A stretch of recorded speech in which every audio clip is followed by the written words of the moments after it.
Guys, welcome to the evolving studio setup here in my garage. So today I wanted to talk about a product that you guys have seen me use before. One of the videos that I've used this product in is already out, and if you're not familiar with what I'm talking about, it is this right here, Calibre Bio Breath Analyzer. And so what this allows you to do is, while you're exercising, have your mask on, it detects how much oxygen you are breathing in, how much carbon dioxide you're breathing out, and then through the app does different calculations, not only monitoring your breath count, but also monitoring gas exchange, which then gives them the ability to calculate what your metabolic rate looks like, how much fat you're burning, how much glucose or carbohydrates you're burning, which ultimately can help you build a picture of what not only your metabolic health, but your performance health is looking like.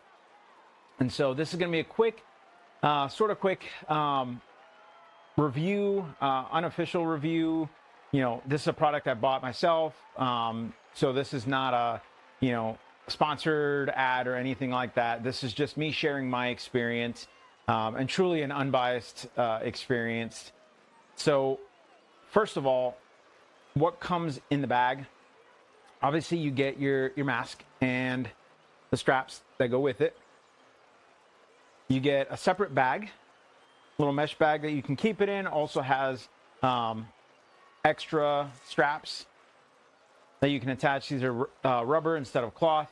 The one that I have on there right now is a cloth one, as well as a baseball or trucker hat style, clip-on strap, so that way you can wear it and wear it comfortably.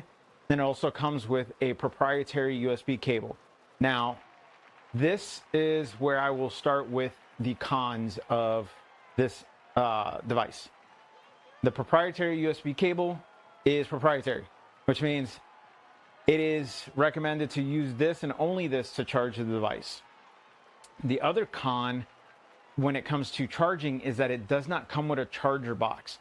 So when it comes to the charging cable and the USB box, USB charging box, I heard this somewhere else, so I'm going to repeat it because I think it's a fantastic thought.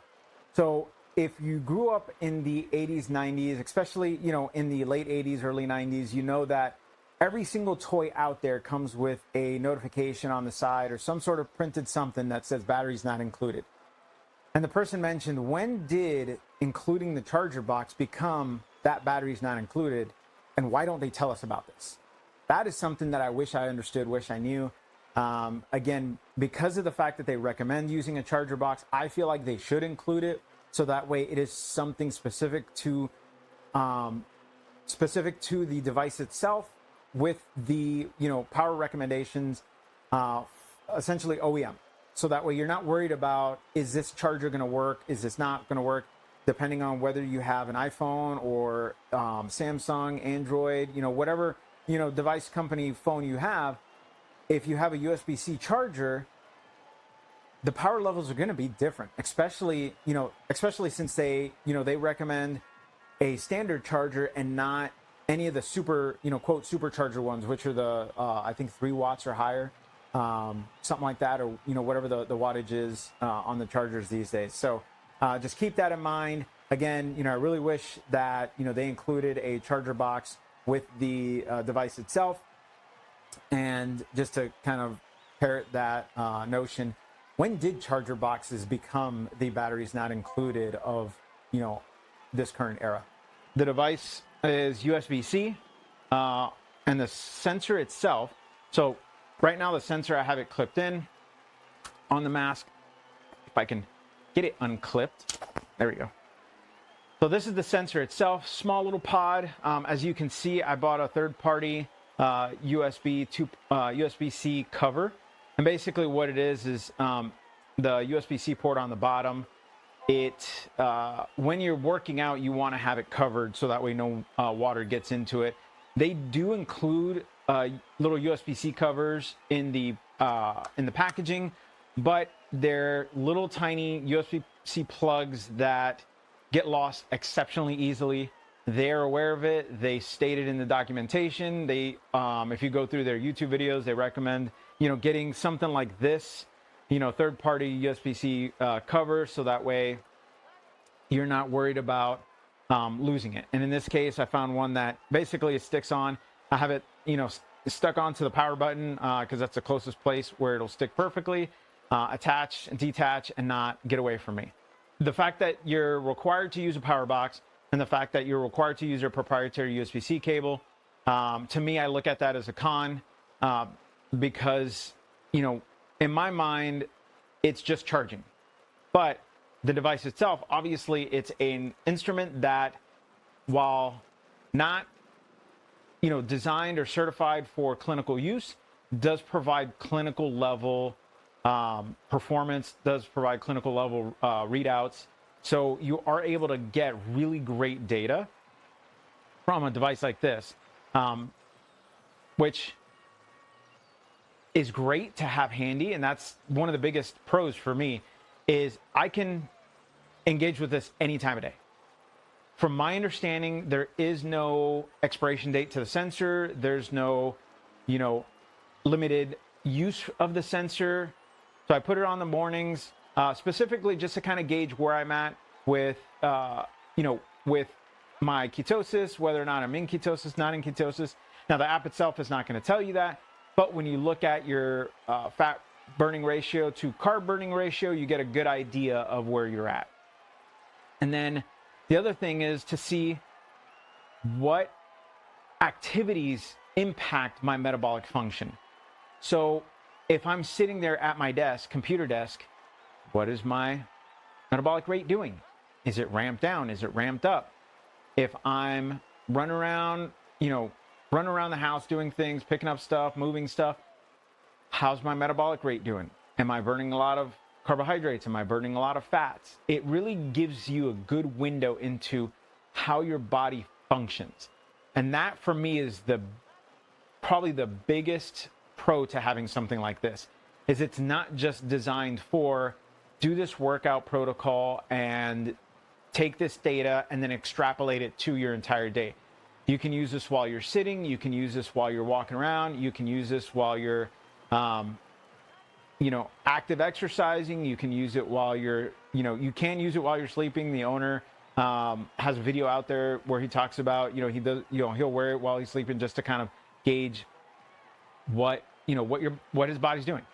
Now, when it comes to overall use, the other con that I feel like this device has is it is best used within a 30-minute time frame, especially if you're someone like me who has a high moisture in my breath. So when I'm using this, as you can see, I'm already sweating in my garage. I don't have any fans on right now. The lights that I have are LEDs, so they're not really emitting any real amount of heat, and I'm sweating. So when I have this mask on and I'm exercising, moisture builds up in there very quickly. And what ends up happening is, if you're working out at a high intensity level, a high MET level, then you can build a lot of moisture in there. So I'm not going to be able to show it on camera because it's ultra tiny, but inside there's two little tiny pinholes that allow air to go into a chamber where the sensor sits in, and then it basically goes in, up, and through the sensor. It also has holes on the side to allow air to pass through, so that way, you're not having to basically lock your face in. But what happens is, if you're doing a high MET or high intensity workout, moisture builds into the sensor, and after about 30 minutes or so, the sensor can start giving you false readings.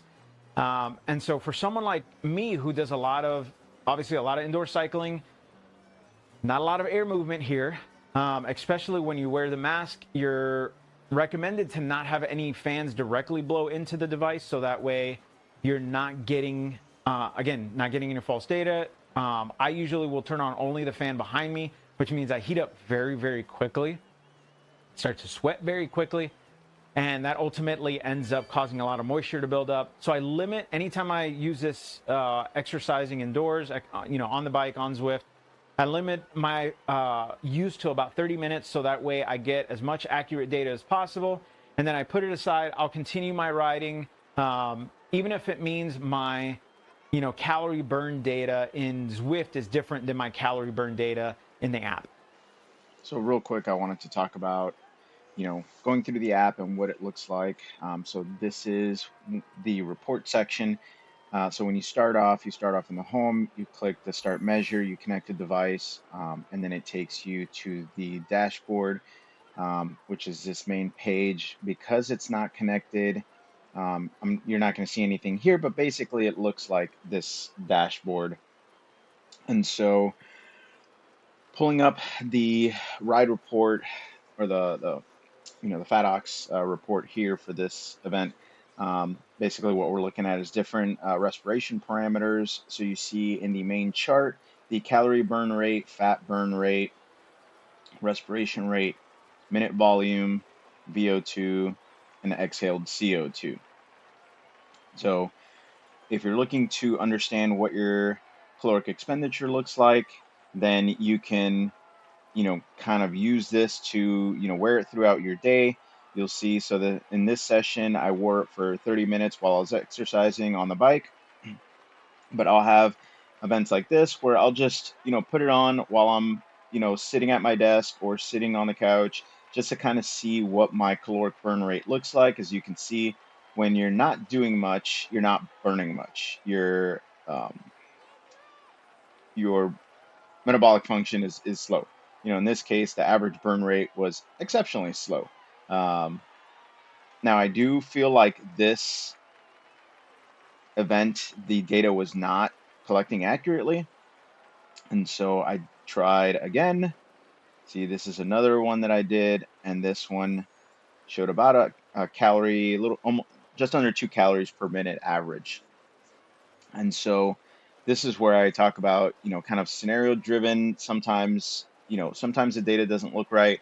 Um, and the beauty is you have the device with you, so you can just put it on, do it again. You can, reset it, do it again. And so one of the biggest lessons I've learned from this, and I'll go into one of the other resting ones. One of the biggest lessons I learned from this is when I'm sitting at my desk, just doing my regular work, get up, walk around the house, I'm burning, maybe around a calorie to a calorie and a half per minute, which when you extrapolate that out to a 24-hour time frame is only about 14 to 1500 calories a day. So that would be what's considered my resting metabolic rate, which means if I don't if I eat 1400 calories, then my net output in terms of caloric burn is zero. So I ingested 1400 calories, I burned 1400 calories, so I'm at a net of zero. And so depending on what your level of physical activity is, it's going to change. So you can see, so that was doing a rest. This was, doing a VO2 max session. Because the session was more intense, I was burning a lot more calories. And so going back to the fat ox one, you can see, so you get, um, in this first page, you get your respiration, your peak VO2, which you use to then convert into your VO2 max. You also get your peak VCO2, so how much carbon dioxide, your peak carbon dioxide exhalation, the number of breaths, the number of breaths per minute.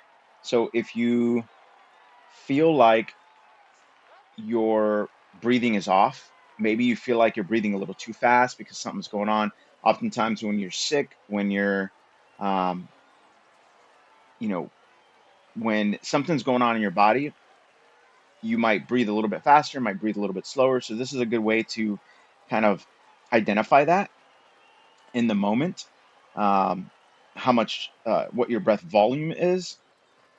And then going on to the metabolic page, you see your total calorie count, your average calorie burn rate per minute, what percentage of fat you burn, what percentage of carbs you burn, your peak caloric burn rate, your total fat burn rate, your total carb burn rate, your peak fat burn rate, and your respiratory water loss, which I feel like that is a good, good number to know, because when you burn fat, if there's a good TED talk about it, and I'll link it in the um, video, when you burn fat, a majority of that fat actually comes out as moisture in your breath.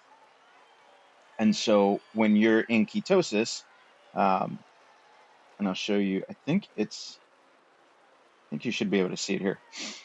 So when you're in ketosis, this is what your fat burn rate looks like. It'll be 100%, with the case of this app, it'll show as 100%.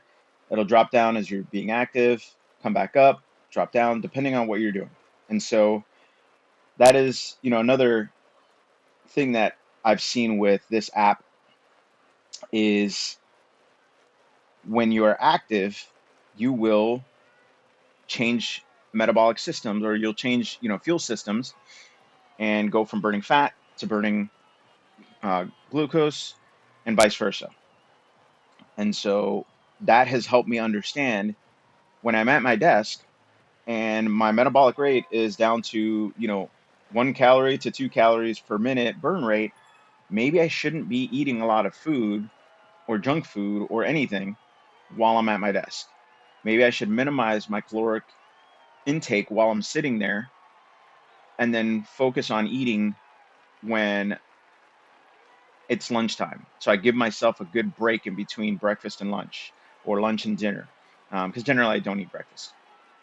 And so it gives me the ability to really gauge what my body's doing at the moment, and how I should plan my nutrition strategy or my meal plan around that, which has ultimately helped me, tailor my fitness, tailor my performance on the bike.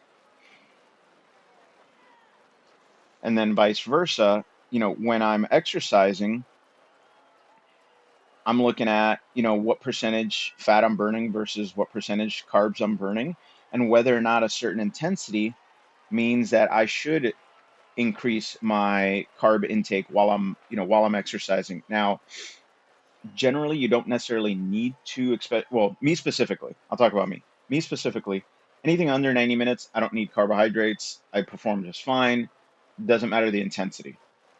And there's times you'll see that, my intensity will vary, and I will perform just fine. And so this gives me a good window into, when I'm done with my exercise, should I reincorporate carbs into my protein shake? Um, will I be just fine? And so that'll help me gauge what my post exercise fuel plan should look like. And then going into prior to my exercise, should I have anything ahead of time, knowing that, hey, this event that I'm doing, so looking at the VO2 max session, when you look at my fat burn rate, knowing that, hey, part of the VO2 max session is you do some zone 2 for a little bit, which is where you see that fat burn slope coming down little by little. So switching over from burning fat to burning carbohydrates. And so knowing that, hey, if I'm going to have a lot of high intensity, maybe I should incorporate some carbohydrates, a period of time prior to my event, so that way I have it available to me. Because the beauty of, carbohydrates is they can be independently, um, muscle can independently uptake carbohydrates or glucose from blood. It doesn't require insulin to do that. So you can ingest some carbohydrates before you work out and have it available to you. But you want to, again, my case, I want to look at, how much am I burning? How many, calories and carbohydrates am I burning? And that'll help me gauge what I should be eating prior to an intense session. Being able to only use it for half an hour while exercising is, I look at it as a con. Now, from my understanding, they are going to update their firmware soon, so that way that is no longer a limitation. I don't know if that's going to take the limitation away of the half an hour time frame, but I do know that essentially the high volume of, high liter volume of air exchange or something like that. The way that the person explained it to me in email. It's basically a high moisture going through. Should not be a problem anymore, which is great. That's another, their support is fantastic. I've reached, so this is my second pod. I think I mentioned it previously, but this is my second one that I get sensor. The first one I got, used it a few days, not sure what happened to it. It just stopped functioning. Worked with support over the course of about a week or so, doing different troubleshooting steps, testing everything possible, and the device just would not turn back on. So they end up swapping it out for me. And once I got that swapped out, this new sensor has been fantastic. No issues with it whatsoever. For the most part, my data looks pretty consistent every time I use it. Now, there is a specific guide in which they recommend using the device. And what I mean by that is before you use the device for any of the protocols, they recommend basically, no matter how charged the device is, they recommend doing a full reset, which you push and hold the power button for like 10 to 30 seconds. The power button light blinks yellow. That'll let you know it's reset. You let the device sit for about a minute or so, minute plus, and then you plug it back in for at least 30 minutes. And the reason why you plug it back in for at least 30 minutes is it's designed to warm up the sensors. Now, I have used the device after doing that. I've used the device after, not doing that, essentially just turning it on, connecting it to the app, putting it on. And my data seems to be fairly consistent when it comes to, my caloric burn rate, when it comes to my energy systems use. So if I'm, deeper into ketosis, it'll show, I'm using more fat than carbohydrates, and so on and so forth. And so I feel like that protocol, that recommendation that they give, while it is, again, this device does have, they have a published study on their site to show the accuracy of it in a clinical type of setting, even though, again, it's not designed for clinical use or for, that type of environments, designed more for the everyday use. Then, it requiring that kind of a step means you can't just throw it on and go. You have to really put some forethought into what you want to do. So if you're going to use it, especially specifically for their protocols, if you're going to use it, then you want to follow their recommendations, do the reset, let it sit for a minute, let the sensors warm up. After 30 minutes, put it on, carry out whatever activity you're going to carry out. They have 3 different protocols on their website that you can do to kind of get a baseline and understanding of not only the device itself, but the data that you're going to get from it. They have a VO2, a fat oxidation, and a resting metabolic rate protocol. All 3 of them are designed to do different and specific activities in order for you to get a good baseline of how your body's working overall. And so I've done all 3 of them. All 3 of them are pretty consistent in the data that I'm getting. But I will say that the only time I've seen inconsistent data is when, no matter if I follow their warm-up protocol or not, in terms of the sensor warm-up protocol or not, once I put it on and I start working out, if I work out for a half an hour, sometimes the data falls in line with the protocols that they recommend. Other times it doesn't. And I've reached out to them. This is where that bug, hopefully, again, once that new firmware comes out, I'll update it, use it some more, and see how it works. With just using it while I'm exercising, using it while going through their warm-up protocol, their sensor warm-up protocol, using it without using their sensor warm-up protocol, in and out of ketosis. Like at times I put it on, I'll leave it on for 10, 15 minutes, and then take it off and kind of go about my day. And so outside of that, the other con that I will say in terms of the app, which again, it's a con for me, but they specifically talk about it in their YouTube videos that they share, where the app is very limited function. It's only designed to give you the data that this device gives you. So that the breath analyzer gives you. Outside of that, there's no pairing for heart rate monitors. There's no exercise, workout type features, or exporting your data to any other applications for analyzing. It's just not built into that right now. I don't know if there's plans to do that in the future. I would love to see something like that, so that way not only do you have a protocol, but they can kind of measure against what your activity is and the data they're collecting by using other statistical type of algorithms. So most apps use your heart rate, height, weight, that kind of stuff to gauge what your metabolic function is doing. This can kind of compare against that, that traditional method and give you a good baseline of not only the performance of the device itself, but your performance overall.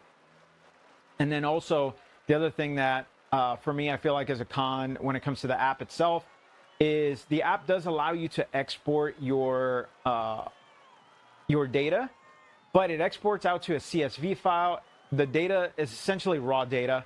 How it collects and kind of, it's a giant Excel sheet, if you know what a comma separated value is. If not, it's basically a giant Excel sheet.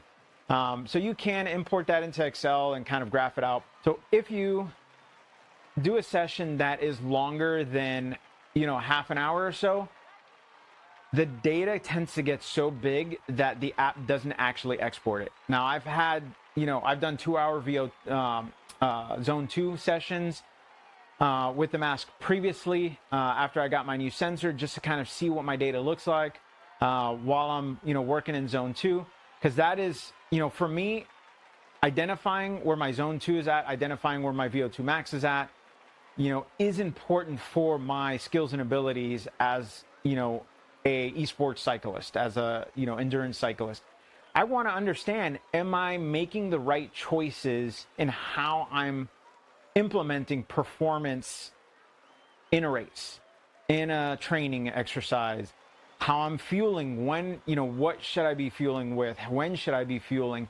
While yes, I focus on a keto carnivore lifestyle, I don't minimize the notion that you can use carbohydrates to fuel your rides.